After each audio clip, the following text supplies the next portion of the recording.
Hello la famille, comment vous allez? J'espère que vous allez très bien. Eh bien, moi aussi, je me porte très bien. Bien, aujourd'hui, on va parler de politique, on va parler de la situation ici au Japon. Qu'est-ce qui se passe vraiment concernant le sentiment anti-immigré au Japon? Hier et avant-hier, il y a eu des manifestations ici au Japon. Euh, Ces manifestations-là avaient pour but, les manifestants avaient pour but de manifester leurs sentiments anti-immigrants. Donc je vous mets dans le contexte rapidement. Au récent sommet de la TICAD, le Japon a eu à réaffirmer son partenariat avec l'Afrique. Euh, Dans cette réaffirmation-là, ils ont signé certains accords avec des pays comme le Nigeria, le Ghana et d'autres pays africains dont j'ai oublié le nom. Mais il est ressorti de ce sommet-là que ces pays-là allaient se voir recevoir des terres d'accueil ici au Japon. Et voilà, les travailleurs qualifiés de ces pays allaient venir s'installer ici au Japon et même les Japonais les accueillaient bras ouverts.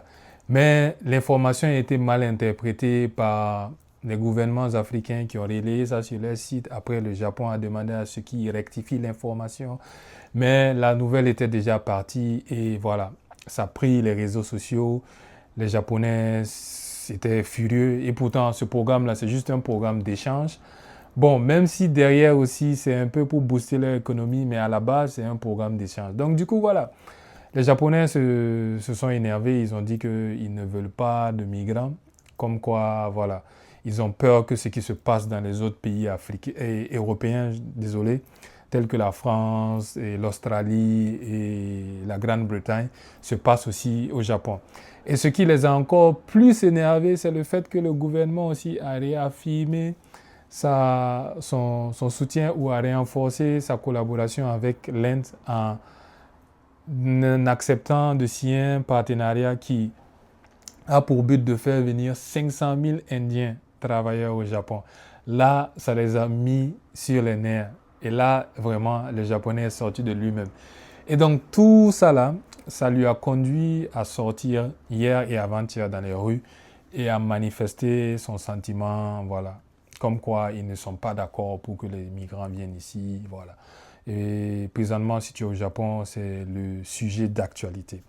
Bon, concrètement, moi, j'ai décidé de donner mon point de vue, voilà, vu que je vis ici et que j'ai été en Afrique et que présentement je suis au Japon. Voilà, ensemble, on va discuter et on va se donner des solutions. Moi, personnellement, pour faire ça court, je pense que les Japonais, ils ont raison en ce qui concerne, voilà, le fait qu'ils ne veulent pas d'immigrants dans leur pays. Ils sont tout à fait dans leurs droits. C'est normal. Et ils sont dans leur pays. Ils ne veulent pas d'immigrants. On n'y peut rien. Il ne faut pas. C'est un sujet qui est très sensible. Moi, je dirais, ils ne veulent pas. Ils ne veulent pas. Maintenant, le Japon, c'est un pays qui a été fermé sur lui pendant longtemps. Et c'est un pays qui est codifié, c'est un pays qui a une culture qui est très forte. Donc, en tant qu'immigrant ici, il faut que tu respectes la plupart des règles. Et souvent, ces règles ne sont pas respectées par les immigrants. Je vais prendre un exemple très simple. Au Japon, on ne mange pas en marchant. On ne parle pas trop fort au Japon. On ne communique pas dans la rue. On ne communique pas dans le train, dans le bus.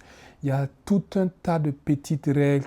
Il y a tout un tas de choses il y a tout un tas de codes dans cette société-là qui font que quand tu n'es pas issu d'ici, quand tu n'as pas grandi ici, à tes débuts, même moi présentement, qui ne suis pas à mes débuts, souvent je me retrouve à faire des choses et je me dis, oh, je suis au Japon, je ne dois pas faire ça comme ci, je ne dois pas faire ça comme ça. Donc sur ce point de vue-là, ils ont raison.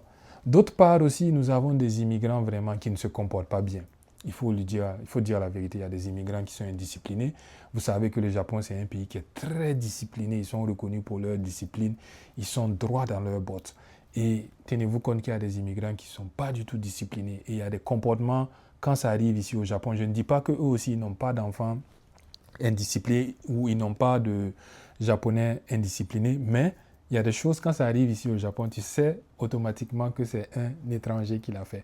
Par exemple, je sais que récemment, il y a eu une statuette qui a été volée dans un parc. Et quand ils ont checké les caméras, ils ont vu que c'était un étranger. Donc, c'est des trucs qui ne peuvent jamais, ça ne peut pas, c'est pas possible en fait. Ici, quand tu perds ton portefeuille, tu le retrouves. Il y a tellement de témoignages de ce type de choses-là. Donc, ça fait que, voilà, côté discipline, ils ont raison. Les étrangers viennent ici, pardonnez-moi du mot, ils se foutent le bordel. Donc là aussi, ils sont tout à fait dans leur raison. Mais maintenant, parlons concrètement. Voilà, soyons réalistes. Parce que souvent, tu peux avoir raison, mais il faut être réaliste. Eh bien, dans les faits, la réalité est qu'ils ont vraiment besoin d'étrangers. Ils n'ont pas le choix.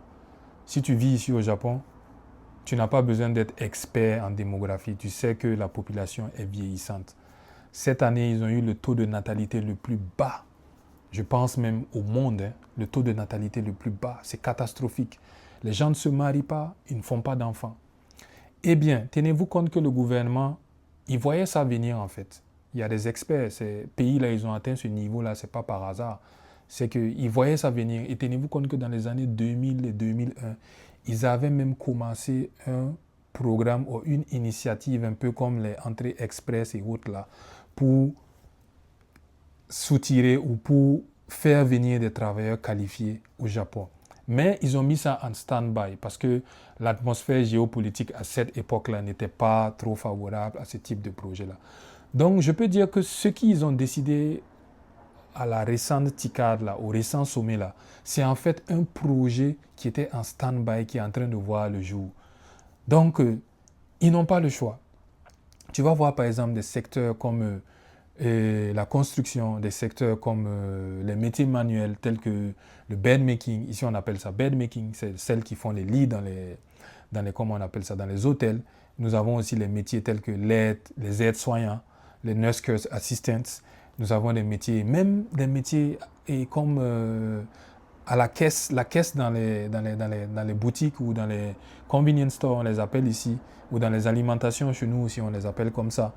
Vous allez voir que c'est des étrangers. Et pour ceux qui vivent ici, ils commencent, je ne sais pas si vous avez remarqué, mais ils commencent à sentir qu'il y a certains métiers où c'est que des étrangers qui sont en train de faire ces domaines-là.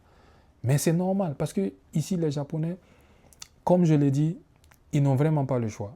Dans les autres pays, je ne sais pas, peut-être, il y a eu des manifestations aussi en Grande-Bretagne, il y a eu des manifestations aussi la semaine dernière, je pense, en Australie.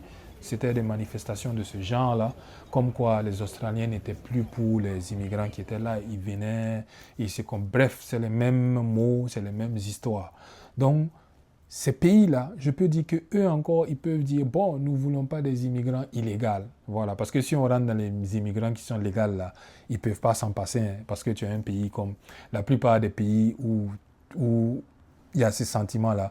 Tu vas voir qu'il y a des professionnels qui viennent d'autres pays, qui occupent des postes clés et très stratégiques dont ils ne peuvent pas s'en passer. Ils parlent peut-être des immigrants qui sont illégaux et qui ne se comportent pas bien. Voilà, pour revenir dans notre contexte, le Japon, eux, ils n'ont pas le choix parce qu'il n'y a personne. Parce que eux, ici, personne ne vient. D'abord à cause de la barrière linguistique et aussi à cause de la société, de la culture japonaise. Ici, c'est difficile d'avoir le passeport, c'est difficile d'avoir la résidence permanente. Donc, ça fait que ça n'attire pas les étrangers. Donc, si eux-mêmes, de leur côté, ils ne font pas des programmes, ils ne font pas des sortes de symposiums pour attirer les étrangers ici, c'est difficile. D'abord, il y a des bourses d'études qui donnent. C'est vrai, les bourses d'études, ça attire les talents. Les talents viennent, la plupart ne repartent pas, mais ce n'est pas suffisant. Il faut de la main-d'œuvre. Et je pense que présentement, ils sont dos au mur. Et comme je le dis pour ceux qui sont ici, vous pouvez le constater. Construction, la construction, chez nous on les appelle les maçons. Tous ces domaines-là, vous allez voir que c'est des étrangers. La plupart, c'est des étrangers. Et nurse care assistants, c'est des étrangers. Bed making, c'est des étrangers. Il y a plein de métiers comme ça, dont c'est des étrangers. Et même, pour ressortir un peu du contexte, je peux vous dire que quand moi je venais d'arriver, par exemple, un métier comme nurse care assistants, assistance de l'infirmière, on demandait un niveau de japonais qui était très élevé. Mais tenez-vous compte que maintenant, on ne demande plus le même niveau de japonais. Et on demande, je me souviens qu'à l'époque même, on te demandait que tu aies une formation de base en infirmerie. Mais de nos jours, tenez-vous compte qu'ils ne parlent plus de ça. Tu sais t'exprimer un peu en japonais, tu peux aider. Si tous ces critères-là sont réunis, ils vont te recruter et ils vont te former. Vous voyez? Donc là, ils sont même en train de baisser encore le standard parce qu'ils n'en peuvent plus, ils n'ont plus le choix. Donc voilà, de façon générale, il faut qu'ils soient réalistes avec eux-mêmes. Moi, je pense qu'il y a un problème de communication entre le gouvernement du Japon et même la population japonaise et surtout la jeunesse. Parce que hier, la semaine dernière, la plupart des manifestants, c'était des jeunes en fait. Je pense qu'il y a un problème de communication. Vous savez, ici, la hiérarchie compte beaucoup. Le pays est très, très hiérarchisé. Et il y a un manque de communication. Donc, du coup, ça fait que le gouvernement n'a pas trop à s'expliquer, n'a pas trop à donner, voilà, n'a pas trop à s'expliquer quand il prend des décisions. Mais on peut développer ça dans une autre vidéo. Pour moi, je pense que c'est bien comme ça, parce que quand tu t'expliques trop aussi souvent, trop de droits, il n'y a plus de droits en fait, ça gâte le droit, comme on le dit chez nous. Voilà. Donc, du coup, je pense que le gouvernement japonais devait sensibiliser même la population japonaise sur la situation réelle du pays. Je pense qu'ils ne savent pas exactement ce qui se passe dans le pays. Ils ne comprennent pas en fait. Par exemple, quand tu discutes avec eux, il y a d'aucuns qui pensent que les étrangers ne payent pas les taxes, d'aucuns qui pensent que les étrangers ne payent pas l'assurance santé, ils pensent que les étrangers ont plus de... Il y a du favoritisme en faveur des étrangers. Donc, il y a plein de choses dont ils sont ignorants. Ils ne savent pas que les étrangers payent les taxes. Ils payent tout comme eux. Ils ne savent pas que les étrangers, ces travailleurs, les étrangers qui veulent faire venir là, le gouvernement n'est pas dupe. Le gouvernement le fait pour booster l'économie. Ils vont venir booster l'économie. C'est les travailleurs qui vont venir booster l'économie. Ce n'est pas cadeau en fait. Ils vont venir ici, ils vont travailler. Ça va aider à faire développer le pays. Voilà. Donc je pense que le gouvernement japonais devait plus sensibiliser dans ce sens-là parce que les Japonais eux-mêmes ne savent pas vraiment ce qu'il en est du pays. Voilà. Et maintenant, concrètement parlant, du côté de nous, Africains, puisque je suis un Africain, du côté de nous, Africains, qu'est-ce qui peut être fait? Il faut que nos gouvernements développent nos pays afin que nos talents restent sur place. Parce que ce programme qu'ils vont mettre en place ou qu'ils vont établir là, je peux dire, pour appeler le chat par le nom, comme on le dit chez nous, c'est pur et simplement la fuite des cerveaux. C'est nos talents qui vont venir ici. Mais nos talents là aussi, la plupart du temps, quand tu vas discuter avec eux, ils n'ont pas le choix. Ils vont te dire que c'est des raisons économiques. La plupart des immigrants qui quittent l'Afrique pour venir ici, là, c'est des raisons économiques. Un docteur, je ne sais pas moi, au Cameroun, au Burkina, au Gabon, il ne gagne pas mieux qu'un docteur qui est ici. Ou même si, souvent, même si la raison n'est pas économique, souvent même il y a, est-ce que sur le point de vue, et comment on appelle ça, professionnel, est-ce qu'il y aura de l'évolution? Il y a tous ces problèmes-là qu'il faut prendre en compte. Donc, de façon générale, il faut que nos gouvernements, franchement, essayent de développer nos pays pour qu'on soit sur place et que les talents restent sur place. Et c'est à nous aussi, que ce soit la diaspora ou étant sur place, qu'on les mette la pression pour qu'ils développent nos pays. Parce qu'à la fin de la journée, tout le monde ne pense qu'à son pays. Chacun milite pour son pays. Les Américains vont militer pour les Américains. Les Japonais vont militer pour les Japonais. Les Australiens vont militer pour les Australiens. Les Anglais vont militer pour les Anglais. Les Français vont militer pour les Français. Mais nous, Africains, qui militent pour nous? Nous, on est juste là à errer comme ça de pays en pays. Là-bas, on ne nous veut pas. Ici, on ne nous veut pas. Non, non, non, non. Ce n'est pas intéressant. Et je pense qu'on devait soutenir même la dynamique dans laquelle les pays de l'AES sont présentement. Et le Burkina, le Mali et le Niger. On devait soutenir cette initiative-là. Parce qu'en fin de compte, on voit qu'ils ont raison.